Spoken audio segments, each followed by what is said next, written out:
তিরমিজি শরীফের 2044 নম্বর হাদিস শরীফের মধ্যে কোনো ব্যক্তি যদি এমন অস্ত্র দিয়ে সে তার শরীরের মধ্যে আঘাত করে এবং সে ব্যক্তি সে আঘাতে মৃত্যুবরণ করে অর্থাৎ আত্মহত্যা করে, সেই ব্যক্তি কিয়ামত দিবসে সেই ছুরি নিয়ে হাজির হবে এবং জাহান্নামে অনন্তকাল সে তার শরীরে আঘাত করবে, মৃত্যুবরণ করবে, আবার জীবিত হবে, আবার মৃত্যুবরণ করবে, সে তার শরীরে আঘাত করবে, আবার মৃত্যুবরণ করবে, আবার জীবিত পান করবে।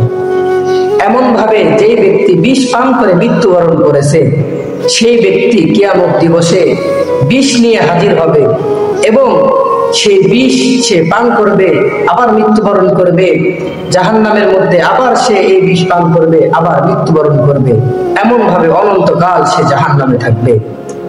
এমনই ভাবে কোনো ব্যক্তি যদি পাহাড় থেকে ঝাঁপ দিয়ে মৃত্যুবরণ করে সেই ব্যক্তি অনন্তকাল পাহাড় থেকে কিয়ামত দিবসে জাহান্নামে যাওয়ার পরে সেই ব্যক্তি অনন্তকাল পাহাড় থেকে ঝাঁপ দিবে, আবার মৃত্যুবরণ করবে, আবার ঝাঁপ দিবে, আবার মৃত্যুবরণ করবে, আবার জীবিত হবে। এমন ভাবে অনন্তকাল সে জাহান্নামে থাকবে। আজ বড়ই আফসোস লাগে যেই সমস্ত যুবক ভাই, যুবক বোন তোমরা জিএফের জন্য, বিএফের জন্য জীবন দিতেছো, আত্মহত্যা করতেছো, মনে রেখো এই হাদিসটা এটা আমার রাসূল বলে গেছেন। এই হাদিসের উপর যদি তুমি আমল করো, এই হাদিসের উপর যদি তুমি মেনে চলতে পারো, তোমার জীবন সাকসেস হবে।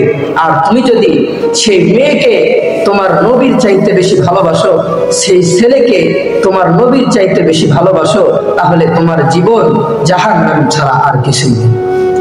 পরকালে তোমার জাহান্নাম ছাড়া জান্নাতের পথ কখনো তুমি দেখতে পাবে না। এই জন্য আমাদের উচিত যে এটা আমরা পরিহার করে চলবো। একজন মেয়ে আমার জীবনে আসছে, তাতে কি হয়েছে, সে চলে গেছে।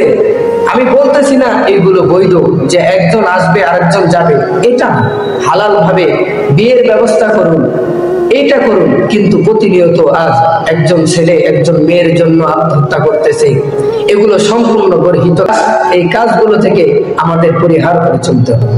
কারণ নবী সাল্লাল্লাহু আলাইহি ওয়াসাল্লাম বলেছেন, যেই ব্যক্তি আত্মহত্যা করে মৃত্যুবরণ করবে হাসরের মাঠে সেই ব্যক্তি উপস্থিত হওয়ার পরে সেই ব্যক্তি জাহান্নামে যাবে। এরপরে সেই ব্যক্তি সেই কাজ করবে, আত্মহত্যা করবে এবং মৃত্যুবরণ করবে, আবার জীবিত হবে, আবার সেই আত্মহত্যা করবে।